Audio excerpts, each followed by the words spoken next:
Mari kita gaskan lagi menyelesaikan invalid berikutnya, yaitu peserta didik. Bagaimana caranya kita menyelesaikan invalid peserta didik ini dengan cepat tapi benar, teman-teman. Nah, ya, sebelumnya bismillahirrahmanirrahim. Assalamualaikum warahmatullahi wabarakatuh. Kembali lagi bersama saya Nurul Hadi Pauji di channel Ngapakpedia.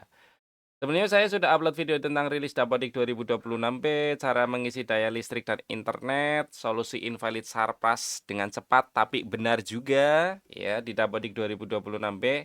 Kali ini kita melanjutkan invalid berikutnya yaitu peserta didik. Ya, ini ada 109 invalid ya yang saya terima dan harus saya selesaikan. Karena ini invalid peserta didik, jelas mengatasinya di menu peserta didik. Pilih peserta didik, klik peserta didik di sini ya. Kemudian di sini klik OK, lalu di sini ada menu salin data periodik ya. Kita klik salin data periodik, pilih iya.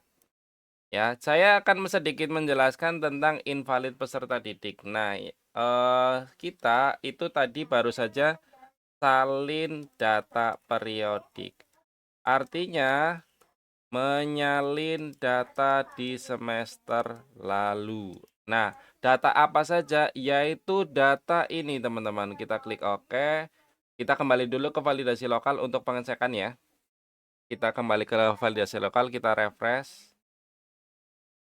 Nah, sekarang tinggal ini yang belum kerombel gampang nanti kita selesaikan lagi.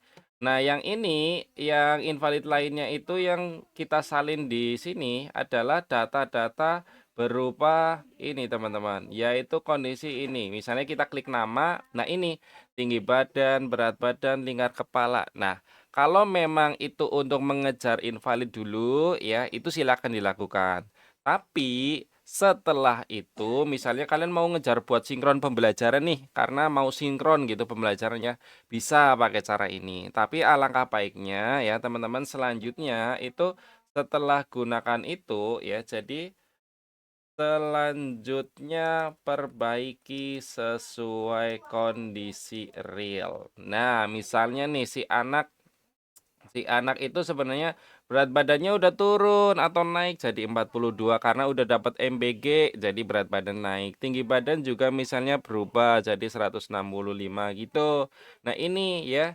Kemudian ada jumlah saudara kandung, terus jarak dari rumah ke sekolah. Nah, itu ada yang berubah, ya silakan dirubah. Nah, inilah data periodik anak ya. Makanya data-data anak Indonesia banyak yang stunting, artinya tidak ada perubahan ketinggian, berat badan gitu ya, karena yang mendatanya itu cuma pakai salin data periodik tapi tidak melakukan update ya. Tujuan salin data periodik itu untuk menyalin data di semester lalu.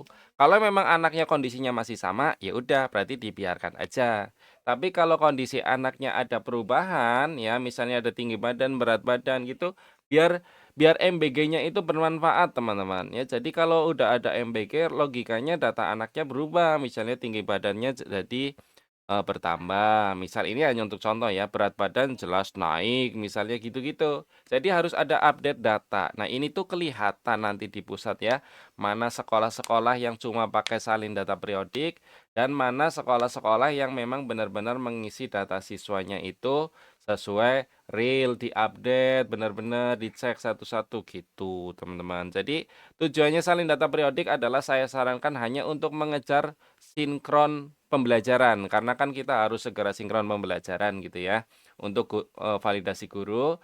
Tapi untuk selanjutnya nanti ketika sudah longgar ya, itu teman-teman tetap perbaiki data siswanya. Jangan dibiarkan udah selesai gampang, jangan. Saya mau bangga-bangga ini baru 1 hari rilis Dapodik saya udah sinkron. Nah, itu yang terlalu ketara bahwa kalian mengerjakannya cuma pakai salin data periodik. Karena sebenarnya mengerjakan Dapodik itu tidak mungkin selesai dalam waktu 1 hari kalau siswanya di atas 100, karena benar-benar harus update data anaknya sih yang lama gitu, teman-teman ya. Jadi itu saran Ngapakpedia berkaitan dengan invalid peserta didik. Nah, kemudian saya juga mau sedikit bertanya buat teman-teman yang di PAUD dan SD.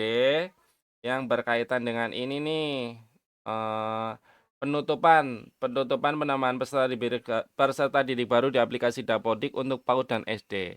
Minta tolong teman-teman yang di PAUD dan di SD komentar ya, ditinggalkan pesan komentar apakah benar sudah tidak bisa menambahkan peserta didik baru langsung di aplikasi Dapodik. Nah, kalau benar, ya yang ketiga nih, jika mau tambah PD baru, ini untuk PAUD, SD yang misalnya lupa ya, karena lupa itu ya, lupa atau lainnya, itu silakan ke SP Datadik ya. Jadi nanti ke SP Datadik cara tambah siswa barunya berkaitan dengan pembaruan ini ya, penutupan penambahan peserta didik baru. Nah, kalau ini sudah ditutup di aplikasi Dapodik, jadi kalian harus ke manajemen satuan pendidikan yaitu spdatadik.kemdikdasmen.go.id. Silakan kalian login. Ini misalnya Dapodiknya belum selesai juga kalian tetap bisa login ya. Ini kita masuk, oh salah. Kita masuk dulu. Nah, ini masukkan OTP-nya. Nah, ini verifikasi kode.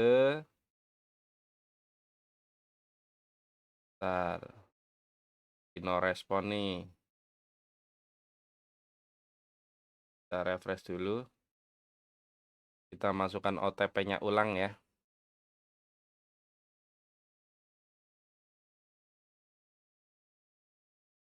Oh, sepertinya servernya lagi belum merespon dengan bijak. Tuh, tidak merespon. Intinya nanti teman-teman tambahkan siswanya di SP Datadik ini karena kondisi servernya mungkin lagi belum stabil ya, jadi belum bisa saya tunjukkan teman-teman. Seperti itu. Nanti kalau sudah itu sudah diajukan nanti minta dinas ACC peserta didik. Ini khusus yang mau tambah PD ya.